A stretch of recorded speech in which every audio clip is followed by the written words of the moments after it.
Halo guys, Assalamualaikum warahmatullahi wabarakatuh. Jumpa lagi dengan saya, Dewi Pustikasari, NPM 18133100128 atau absen nomor 28 kelas A2 akuntansi. Nah, pada kesempatan kali ini saya akan membahas mengenai imbalan kerja pada soal 19.3. Langsung aja ya, check this out.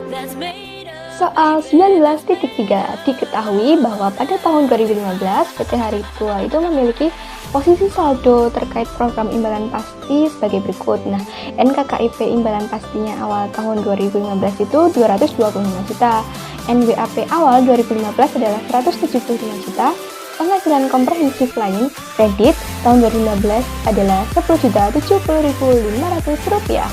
Kemudian biaya jasa kininya itu 18 juta, tingkat diskonto adalah 10%, iurannya 25 juta, imbalannya adalah 12 juta, NKKIP akhir tahun 2015 260 juta, dan NWAP akhir tahun 2015 adalah 205 juta. Dan seperti ini. Pertanyaannya adalah, hitung beban imbalan pasti tahun 2015 dan liabilitas di laporan posisi keuangan PT Hari Tua 31 Desember 2015 dan jurnalnya. Bahasan. Oke, langsung aja ya teman-teman, kita mulai. Kita pertama itu masukin saldo awalnya dulu, saldo awal NKKIP dan NWAP. Nah, dimasukin pada bagian yang di panah itu ya. NKKIP-nya itu minus 225 juta dan NWAP-nya itu 175 juta. Nah, di situ ada selisih 50 juta minus. Nah, itu dimasukin ke bagian liabilitas. Kemudian kita memasukkan saldo awalnya penghasilan komprehensif lain itu sebesar minus 10.070.500 rupiah karena di situ kredit, jadi di situ diberi tanda kurung. Yang kedua adalah memasukkan saldo dari biaya jasa kini pada bagian beban, dan pembandingnya adalah sisi NKKIP minus 18 juta. Selanjutnya biaya bunga ini berasal dari tingkat diskonto tadi 10% dari saldo awal NKKIP 225 juta, jadi 22.500. Hasilnya dimasukkan ke dalam bagian yang sudah ditunjuk sebesar 22.500, dan pembandingnya adalah NKKIP minus 22.500. Selanjutnya pendapatan bunga sama 10% dari saldo awal NWAP yaitu 175 juta rupiah, maka hasilnya adalah 17.500. Dimasukkan ke bagian pendapatan bunga kolom beban minus 17.500, pembandingnya adalah NWAP 17.500. Selanjutnya iuran itu mengurangi kas, berarti dia dimasukkan ke dalam bagian kas minus 25 juta, dan pembandingnya adalah NWAP plus 25 juta. Selanjutnya adalah imbalan dimasukkan ke bagian NKKIP, kolom NKKIP sebesar 12 juta plus, dan NWAP-nya 12 juta. Selanjutnya kita langsung beralih ke saldo akhir dari NKKIP dan NWAP. Saldo akhirnya adalah 260 juta minus untuk NKKIP dan 205 juta plus untuk NWAP. Nah, remeasurement-nya belum keisi ya, jadi kita mengisinya dihitung, dibandingkan antara jumlah NKKIP yang udah kita masukin tadi dengan jumlah saldo akhir dari NKKIP atau NWAP-nya. Oke, kita mencoba menjumlahkan untuk mengetes apakah remeasurement itu rugi atau untung. Nah, pada kesempatan kali ini kita menghitung remeasurement-nya NKKIP dulu ya. Dari saldo awal 225 juta ditambah dengan biaya jasa kini 18 juta ditambah dengan biaya bunga sebesar 22.500, kemudian dikurangi dengan imbalan sebesar 12 juta, maka hasilnya di situ adalah 253.500.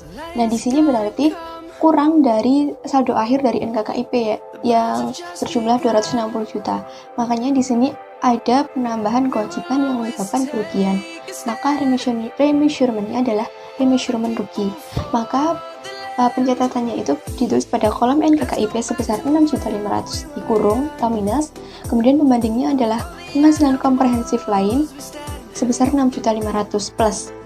Selanjutnya adalah kita menghitung remeasurement-nya NWAP. NWAP itu dihitung dengan saldo awal sebesar 175 juta ditambah dengan pendapatan bunga 17.500.000 ditambah dengan iuran sebesar 25 juta dikurangi dengan imbalan sebesar 12 juta, maka disitu hasilnya adalah 205.500.000. Nah, dengan begitu berarti jumlah dari NWAP-nya itu lebih dari nilai akhir NWAP tahun 2015. Berarti di situ ada penurunan penghasilan sebesar 500.000 yang menyebabkan kerugian. Makanya pencatatannya itu ditulis pada bagian NWAP sebesar minus 500.000 dan pembandingnya adalah penghasilan komprehensif lain sebesar 500.000 plus. Selanjutnya adalah menghitung jumlah tahun berjalan. Nah, pada bagian kolom beban itu dijumlahkan semua sebesar 18 juta rupiah itu dari biaya jasa kini ditambah dengan biaya bunga sebesar 22.500.000 dikurangi dengan pendapatan bunga sebesar 17.500.000. Nah, itu jumlahnya adalah 23 juta. Kemudian kolom kas itu minus 25 juta dan penghasilan komprehensif lain itu sebesar 6.500.000 ditambah dengan 500.000. Hasilnya adalah 7 juta dan liabilitasnya itu berasal dari pembalansan atau penyamaan antara debit dan kredit. Nah, di situ kan bebannya sebesar 23 juta dikurangi dengan 25 juta, makanya itu ada minus 2 juta ditambah dengan 7 juta ada plus 5 juta. Nah, gimana sih caranya supaya itu menjadi balance? Makanya liabilitasnya diisi dengan minus 5 juta supaya hasilnya menjadi 0, debit dan kredit menjadi balance. Nah, tahap terakhir adalah menghitung saldo akhir. Saldo akhir itu berasal dihitung dari penghasilan komprehensif lain. Bagian kolom penghasilan komprehensif lain itu 10 juta ke 70.500 itu minus ditambah dengan 7 juta, hasilnya adalah minus 3 juta 70.500. Dan bagian liabilitas tadi kan saldo awalnya sudah ada 50 juta minus ya, kemudian ditambah dengan jumlah tahun berjalannya minus 5 juta menjadi 55 juta minus. Nah, hasil dari liabilitas ini harus sama dengan hasil antara pengurangan antara NKKIP dan NWAP. Nah, kita lihat ya, NKKIP saldo akhirnya adalah 260 juta minus, kemudian NWAP-nya adalah 205 juta. Nah, di sini berarti benar nih jawaban kita teman-teman, sama kan? Hasilnya adalah sama-sama minus 55 juta. Selanjutnya kita akan menjawab jurnal dari pertanyaan soal nomor 19.3. Itu jurnalnya adalah debit beban 23 juta, kemudian penghasilan komprehensif debit 7 juta, dan kreditnya adalah kas, karena kasnya tadi otomatis berkurang ya teman-teman, berkurang 25 juta, berarti kas kredit 25 juta, dan liabilitasnya adalah 5 juta karena tadi minus ya liabilitasnya. Oke, sampai di sini penjelasan dari saya. Kalau kurang dan lebihnya saya mohon maaf. Apabila ada salah-salah kata saya mohon maaf. Semoga ilmunya bermanfaat. Wassalamualaikum warahmatullahi wabarakatuh.